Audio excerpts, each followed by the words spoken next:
뉴데일리 시청자 여러분과 함께하는 김성일의 엣지라이프. 이번 주에는 정치와 코로나, 정치와 백신을 주제로 잡아보았습니다. 오늘은 그 두 번째 시간, 백신 접종과 관련된 이야기들을 살펴보겠습니다. 코로나19에 대한 백신 접종을 위한 레이스가 진행 중이죠. 2월 28일 현재 아프리카의 대부분 국가와 북한 등을 제외한 전 세계 100여 개에 가까운 나라에 2억 4천만 개의 백신이 전달되었고요. 2억 명 가까운 사람들이 백신을 맞은 것으로 추정됩니다. 머지않아 사람들이 좀 더 자유롭게 이동할 수 있도록 허용해야 하는지에 대한 논쟁이 시작되겠지요. 지구상의 낙원이라고 불리는 인도양의 세계적인 관광 명소 세이셸을 비롯한 일부 관광 의존 국가들은 벌써 백신을 맞은 사람들에게 국경을 열었습니다. 백신 접종이 여권 역할을 하는데요. 이른바 백신 여권 시대가 오는 게 아닌가 생각하게 됩니다. 백신 여권이 급진적으로 보일 수도 있지만 처음 등장하는 일은 아닙니다. 1922년 미국에서는 아이들이 학교에 오기 위해서는 천연두 백신을 맞아야 했습니다. 그리고 요즘 스포츠 경기에서 등장하는 옐로우 카드는 원래 100년 전부터 미국에서 콜레라, 황열병, 발진 티푸스, 천연두에 대한 접종을 기록하기 위해서 만든 국제적인 백신 증명서였습니다. 아프리카를 가기 위해서는 황열병, 백신을 맞고 증명서를 지침해야 하듯이 말이죠. 그런데 이 백신 여권을 바라보는 눈길은 복잡합니다. 이제 이렇게 일상으로 돌아가야 한다고 생각하는가 하면 조급한 개방은 더 상황을 악화시킬 것이라고 염려하는 이들도 있습니다. 하지만 여전히 사망자가 나오고 또 그들을 통해서도 N차 감염이 발생한다 해도 장기적으로는 코로나 확산이 둔화되고 다른 전염병들처럼 통제 가능한 상황이 될 것이라는 관측이 지배적이기 때문에 백신 여권을 통해 가능하면 빨리 사람들이 일상으로 돌아가도록 해야 한다는 목소리가 높아지고 있습니다. 그중 가장 강력한 어조로 미국 정부에 압력을 가하는 사람 중에 한 사람이 바로 아서 캐플란 뉴욕대 의대 교수입니다. 미국 의료 분야에서 공공정책 수립에 가장 많은 영향을 끼친 전문가 중 한 사람인 그는요. 요양원과 병원의 의료 봉사자들이 의무적으로 가장 먼저 백신 접종을 해야 한다고 주장합니다. 그래야지 면역 결핍 환자, 암 환자, 신생아 등 예방접종이 불가능한 취약 환자를 보호할 수 있다는 것이 그 이유입니다. 백신 접종을 의료진의 근무 조건으로 삼아야 한다는 점에서 카플란 교수 역시 백신 여권, 백신 접종 확인서를 강력 지지하는 인물이라 할 수 있지요.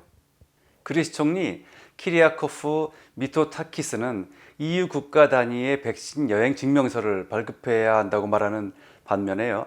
영국의 보건장관은 그럴 필요까지는 없다는 입장입니다. 미국 조 바이든 대통령도 백신 여권에 찬성하고 있죠.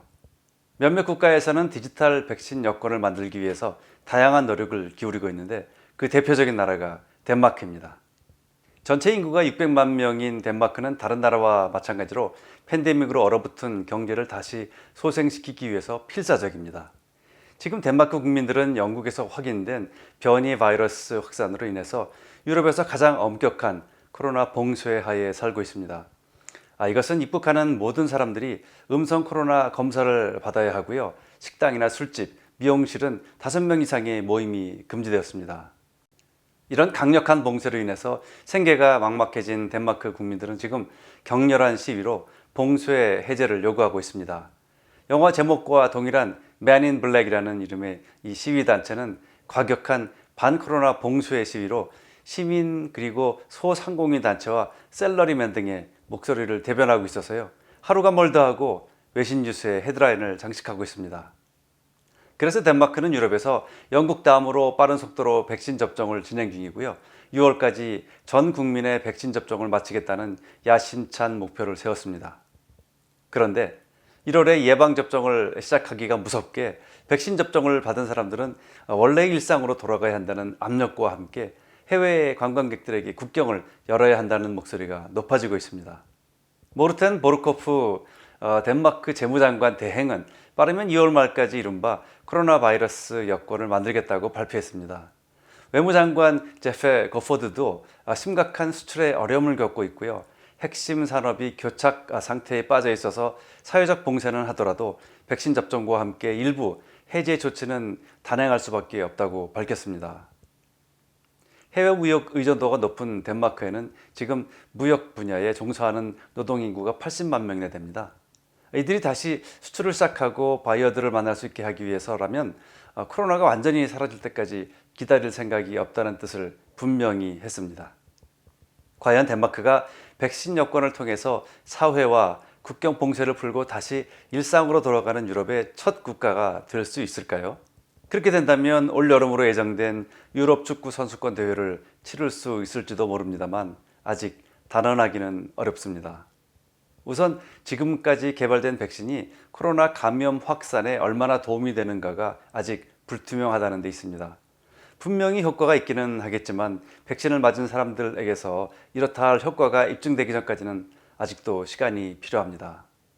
백신 접종이 시작되면서 완전히 마비 상태나 다름없는 육해상 여행과 더불어서 항공사, 호텔, 음식점 등이 살아날 수 있습니다. 하지만 이전에 보지 못했던 새로운 일들이 일어날 수도 있습니다. 예를 들면 고용주들의 경우에는 오프라인의 비즈니스를 다시 재개할 때 백신을 맞은 직원들을 중심으로 움직이는 것이 훨씬 안전하다고 여길 수도 있습니다. 백신 접종 확인서가 있는 사람들이 항공기 안에서도 더 좋은 좌석을 먼저 배정받을 수 있게 되는 반면에요. 백신 접종 확인서가 없는 경우에 호텔에서 헬스나 사우나, 수영장 등 부대시설 이용에 제한을 받게 될지도 모릅니다. 백신은 자칫하면 또 다른 사회 분열, 즉 백신을 맞은 사람과 맞지 않은 사람을 편가르기 하는 상황을 초래할 수도 있고요. 개인 선택의 자유가 훼손되는 인권 문제도 걸려 있습니다. 그래서 많은 나라에서 전체주의가 다시 꾸물꾸물 고개를 들고 있는 거죠.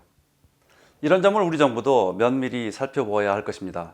백신을 몇 명분 들여왔는지 반복해서 홍보하거나 접종 날짜를 두고 일본이나 다른 나라와 비교 경쟁하는 수준에서 벗어나서요. 보다 구체적이고 장기적인 안목으로 백신 접종에 접근해야 합니다. 백신 접종과 함께 야기될 인권 문제와 사회 분열 가능성에 대해 국민과 생각을 나누고 전문가들을 통해서 제도적, 사회적, 정서적 길을 찾아 나가야 합니다.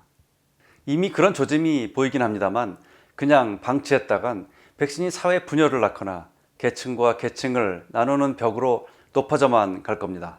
더구나 백신 접종이 고용과 안전 문제의 중요한 키로 작동되게 될 가능성이 매우 높다는 점을 감안해서 세심하게 대비해 나가야 합니다. 감사합니다.